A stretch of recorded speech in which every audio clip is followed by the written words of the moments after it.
Hello everyone, welcome to a new video for Bitcoin price prediction based on Elliott Wave analysis. This is indicators analysis for Bitcoin. And before we dive with the indicators, let's see together, of course, the 2 hours chart, 1 hour chart as well, what it might happen for Bitcoin in this area. Just as a reminder, since the all-time high here for Bitcoin, we started, of course, a potential wave C here toward the downside, opening for wave 3. Of course, to unfold, this wave 3 is in 112, wave 3 given. Wave 4 is very, very long in time here, and of course, kind of like invalidation for this impulse.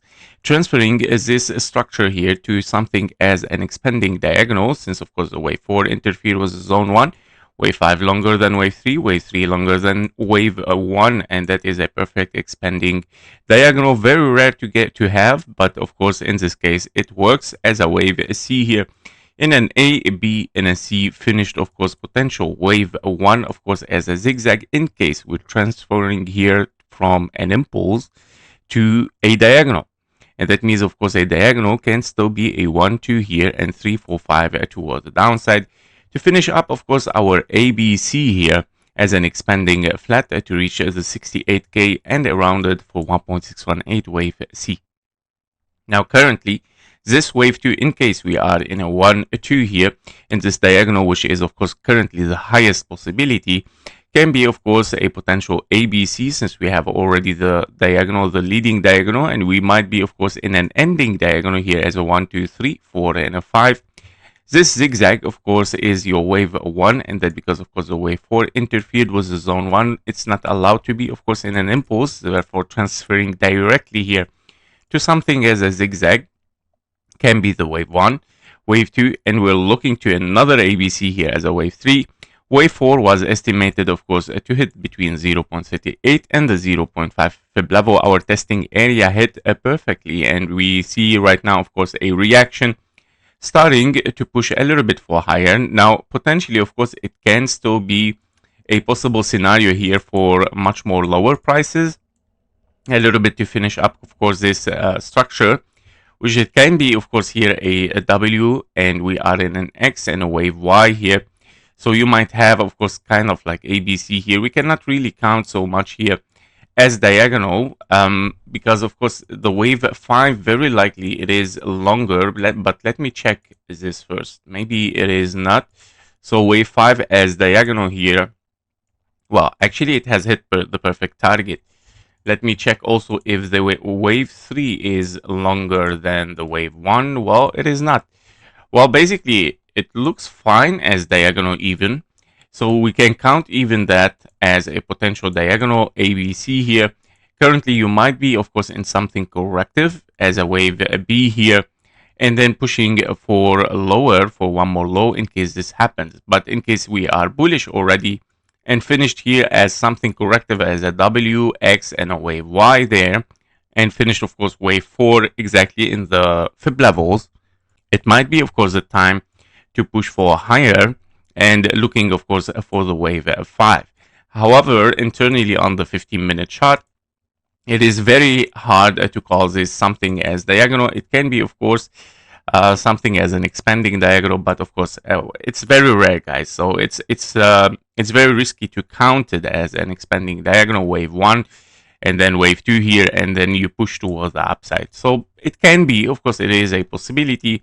We're gonna see how the indicators works with it. If in case this is what's going on, in case it is not, and that this is something corrective, it might be, of course, that we have start here after a ABC here. We have a kind of like also diagonal 1, 2, and then we're looking for the wave C toward the downside to finish up, of course, this wave 4 over there. Yep. So these are the possibilities, bullish and bearish.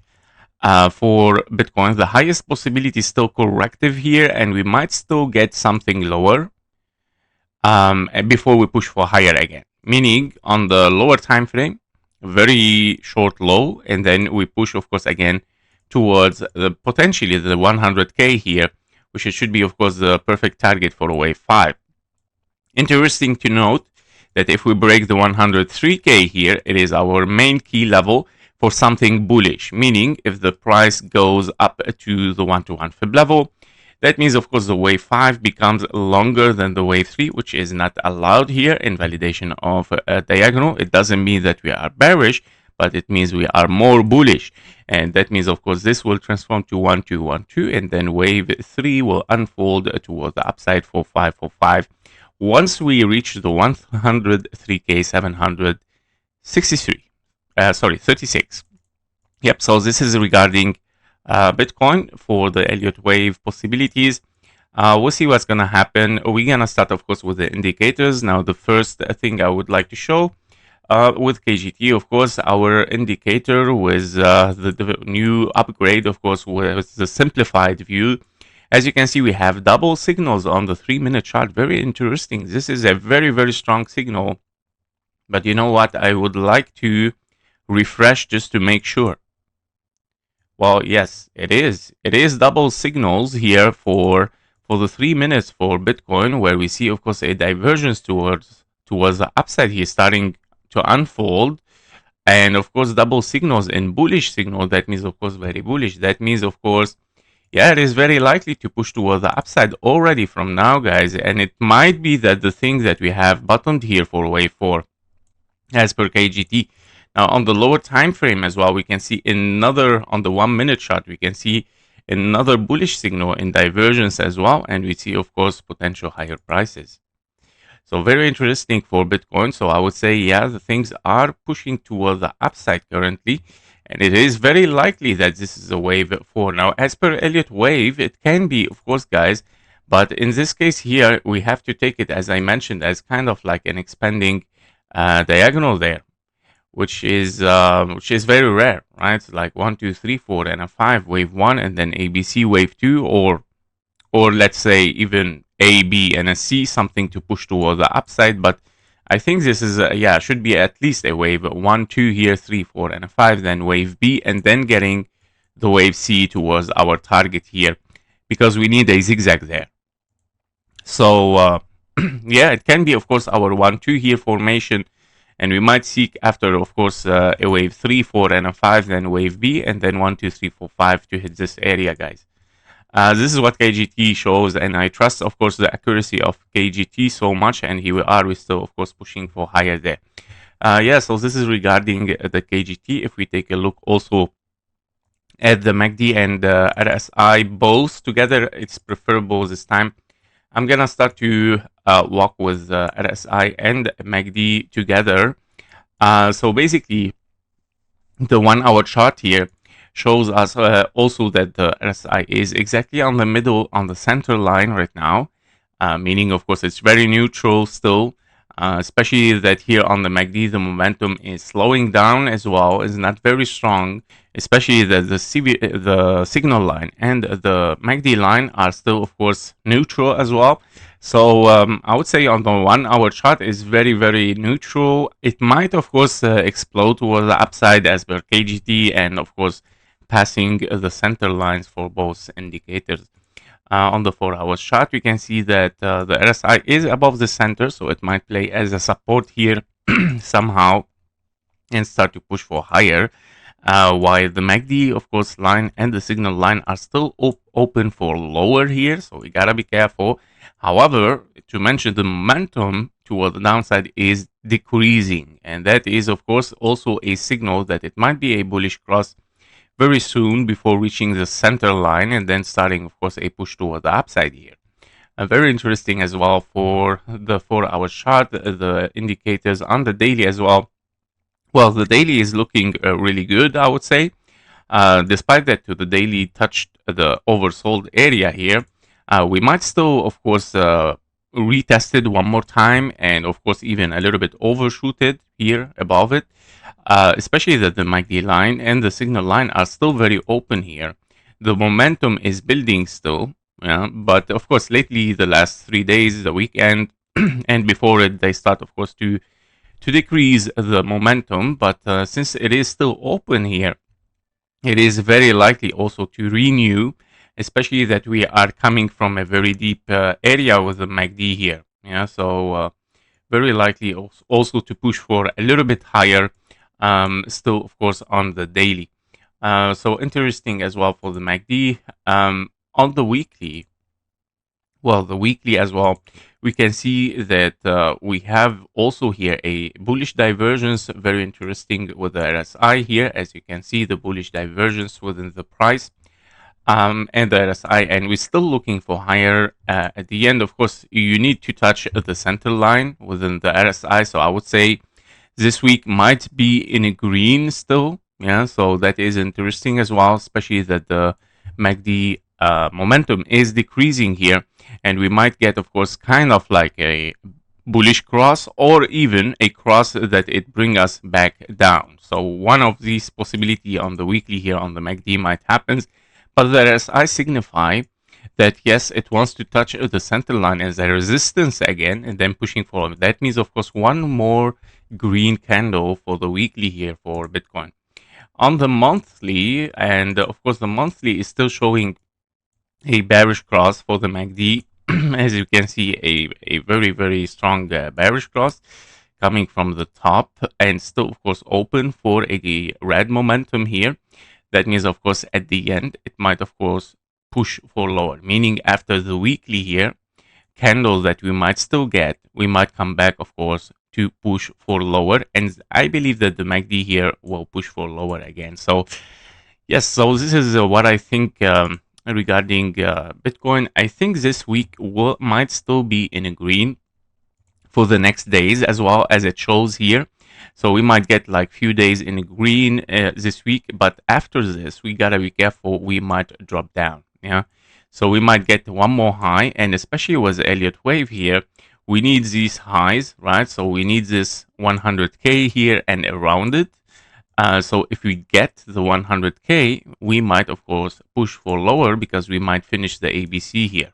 Yeah, so this is our next week, 5 days, I would say, and then pushing for lower again, guys.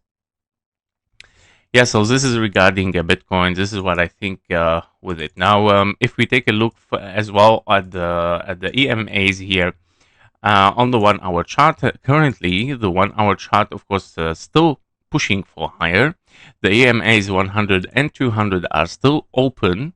Interesting that the price is still resisting the 100 only, and we might, of course, push for higher still, as we saw on the indicators, for the 1 hour chart, and we're still open. Yeah, so nothing is scary here. The 4 hour chart is the most interesting, where you have a bullish cross here after this massive drop here. Right, so we start at the first bullish cross, and we still, of course, open for higher, but we're gonna see how much strong it's gonna hold on, and if it's going, of course, to do something else again, meaning like curving again in bearish cross here after getting one more high. So we gotta be careful with it. Yeah, so it's not very still okay, 100%. For the daily, interesting. This is exactly what I'm looking for. I'm looking to touch the 200 EMA here this week, yeah, or the next days. And I believe that with Bitcoin here, this is in confluence with all indicators that we might, of course, rebound from there. So if in case this is going to happen, well, it might be the case, yeah, that we might dive a little bit deeper again for Bitcoin, that it continue the trend toward the downside a little bit. To finish up, of course, this bear market. At the end, we're still in a bear market. We didn't forget this, yeah, right? So on the weekly as well, very interesting. The weekly is still open here. Of course, Bitcoin never ends with the weekly EMAs here, and as we can see, we have touched the 100 EMA, but I still think that we will take the 200. Yeah, every time we take the 200, we get a very strong trend toward the upside. As you can see, the 200 is very, very essential. Yeah, so the 100 is not very interesting. It's a small correction normally, but if we take the 200 here, this is exactly where I'm looking anyway for Bitcoin as an ABC expanding flat around the 68k and pushing for higher. So this is exactly what I'm looking for there. Very interesting as well for the 200 here. The monthly, of course, I mean, it's simply bullish for Bitcoin mostly in the all-time high. So we know that the direction of Bitcoin is only toward the upside here, but very interesting each time, of course, that you hit the 100 on the monthly, then of course it's a new bull run.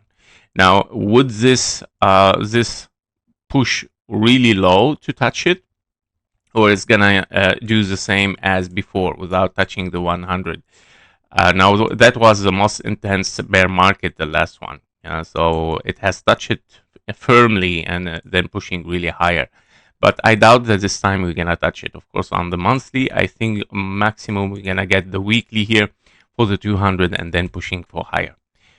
Yep, so these are the updates, guys, for the indicators within, of course, Elliott Wave. As a conclusion, I believe for the micro level, we might, of course, get higher prices. And, of course, don't forget, Elliott Wave can even bring one more low and then pushing for higher. For the daily and for the week, this week coming in, we're looking for higher. I'm looking for the 100K. And for the weekly and the monthly, after getting the 100K and so on, I'm looking, of course, to continue the bear market towards the downside. By all means, one more high for Bitcoin is still very likely to reach the 100K and then pushing for lower again. That was it for Bitcoin, the indicators analysis. I hope that was useful. Thank you for watching. Thank you for your likes and comments. See you in the next one. Bye-bye.